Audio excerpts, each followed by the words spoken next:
So good afternoon or late afternoon. I am Aneesh de Vos, as I always am, sat in the corner of my sitting room. And today we have the most enigmatic, can't say it today, I haven't got my teeth in, we need Carol in here, and the most ponderful, David Buckler, who tells me that his connection has been pretty darn good over the next 2 days, which we're kind of hoping it still is.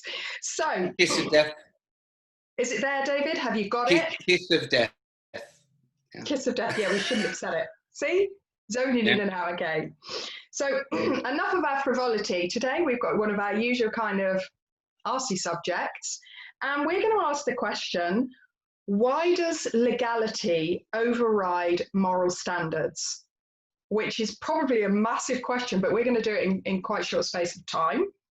And why we are thinking of this today, isn't it, David, that in Bristol, there has been a new statue put up called A Surge of Power, and it represents one of the Black Lives Matters protesters, and indeed it's been taken down. My concern about that is, okay, if they didn't have permission, fine, and there's legal channels to go down, but you take it down, you don't just leave it standing while you go through the legal channels. David, are you pissed off about this? Because I am. I think I am, but obviously not as much as you. I'm very pissed off about it. I can see. No, I think it's a very interesting question. You know, legality, morality. It's cyclical, isn't it? You know, I personally believe it could have stayed up for quite a bit longer. It might not have come with the relevant paperwork and the nod at the council, but we won't go there either. Well, maybe we will go there because it's entirely relevant. Go there, David, because I know you get very pissed off about that. Finance, councils and government and corporations, might come into it somewhere, but yeah, I didn't see the harm in it staying where it was for a while. The only, I guess, proviso that goes along with that is somebody's going to come along and vandalise that too. Yeah. I don't like even thinking of it, but it's open to reprisal, I guess, from the right somewhere. Yeah. Yes. And they have been particularly vitriolic about this as well.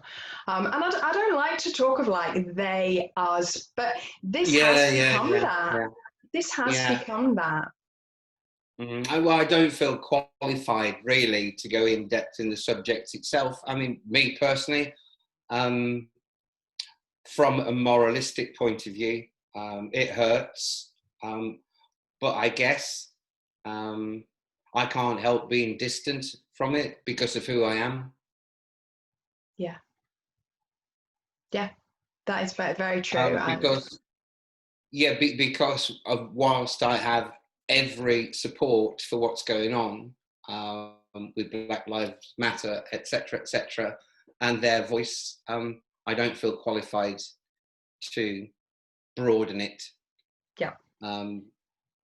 I still feel like I sit here to some degree. I don't know. Is it white privilege? Is it? I don't know. I don't even know what that means sometimes.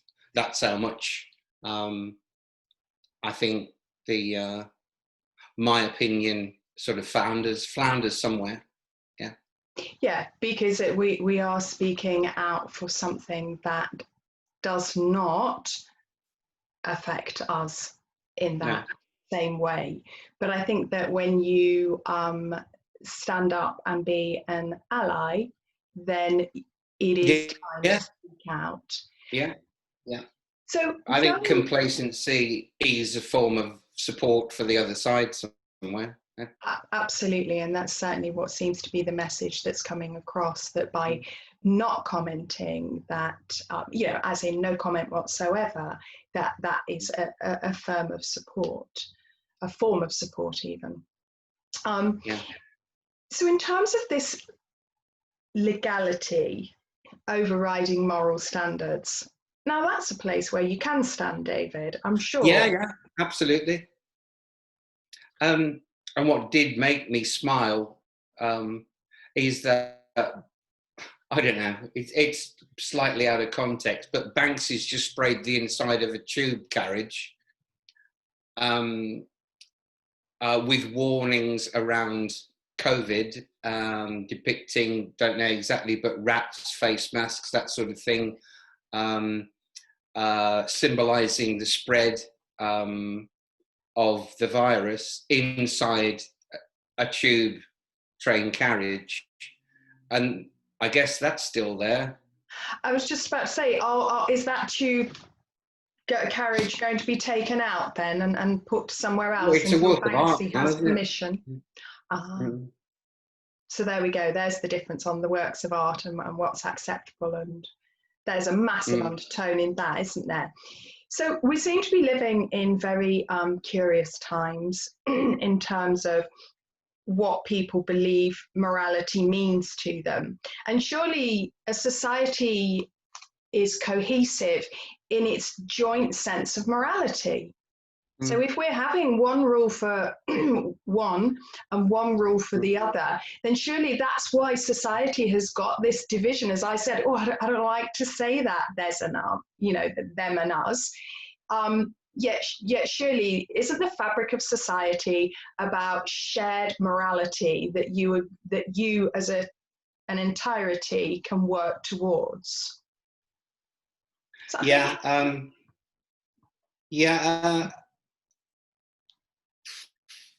I'd like to think, morality is part of values, my core values that I hold dearly.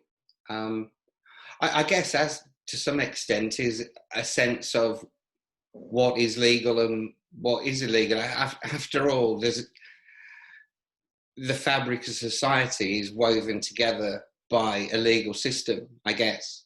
Yeah. But it has to be respected to some extent, but the meshing of the two, morality and legality, seems to be almost constantly open for debate. It is, but when it is so wide and so obvious, because, a lot of things have been done in history with legality. We can go back to the Holocaust. We can go back to the First World War, etc., etc. We can go back and look, and that is the law. That's being done under law. So I'm not sure about this thing about morality. I'm not sure that if just because something is legal, then that makes it moral. You have a point, and that's where it becomes, I guess, vague. It very much depends on which law you agree with, I guess. Yes. And how you perceive it. Yeah, but if that law actually murders people, and if people do that in the name of law, it's wrong. It's wrong, isn't it? Yeah, it's because that's not a. I mean, we could also go into the argument of war, but I think we'll just leave that one for another day. Yeah. But, if you take out 5 million people plus all the other people that were in gas chambers as well, and then if a police officer puts his knee on a man's neck because that man is black and kills him, and he perceives that he's doing that under the law, and that there are many people that don't believe that he should be prosecuted, again, where's the morality? It's a good question. Have you got an answer, David? There is no morality there. No, what that officer did in carrying out what he thought was his duty in the eyes of the law was wrong. There's no two ways about it. So going back to that statue and what that statue literally stood for. Yeah. The statue was there to begin with, was someone who had contributed in financial terms to the growth of the city of Bristol. Mm-hmm. The guy was also immoral in the sense of he bought and sold people. Yeah. Which has got to be immoral by anybody's standards. Yes. But it was legal at the time. Yeah. So the law was wrong then, obviously, and it was changed eventually. I think that statue should stay up. I'm going to put myself on the line and say that statue should stay up, because we are in times of great adjustment, which should have happened centuries ago. Because whether or not the law changed, the morality around attitudes clearly hasn't. And that statue as a sign of the change that needs to happen now in a systemic way, that statue needs putting back up. And I don't disagree. I don't disagree. But I think the impact was in it just turning up there anyway. The act was in installing it in the first place. Yes. And that was huge. Yeah. So yeah, why not leave it? Yeah. So David, we are short and sweet today because we're trying a different thing, aren't we, to just do short segment ones. Yeah.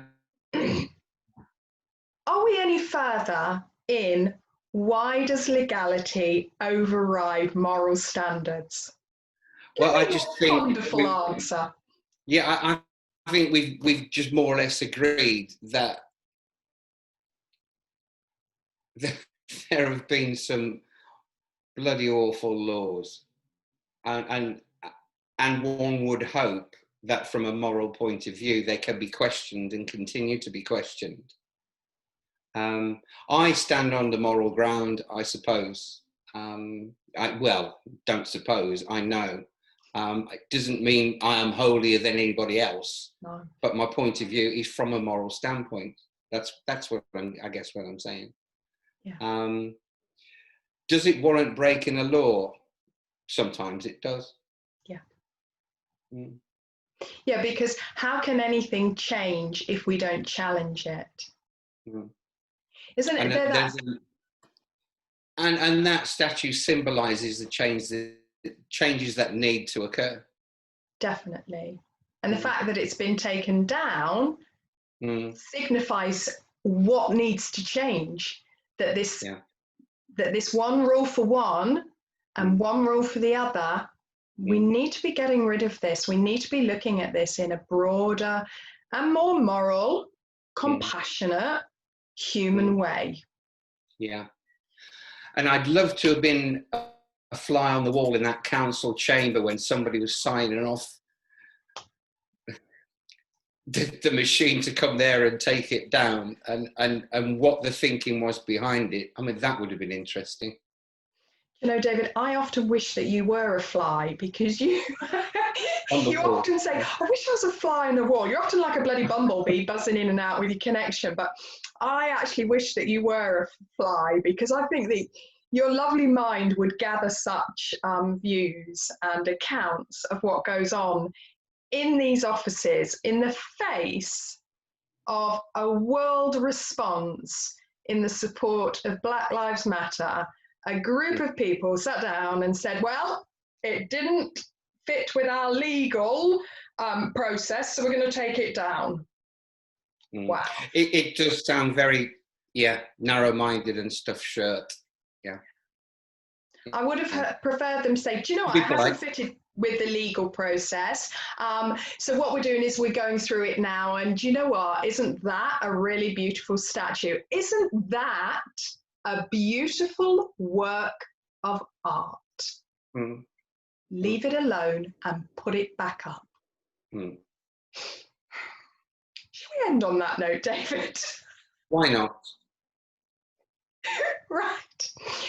See you next week, where we hopefully will be having great connection with David and a very different subject. I'll say no more. Good to see you, Aneesh. Look forward to next week. Take care. And you all take care. Look forward to next week. Bye. Bye.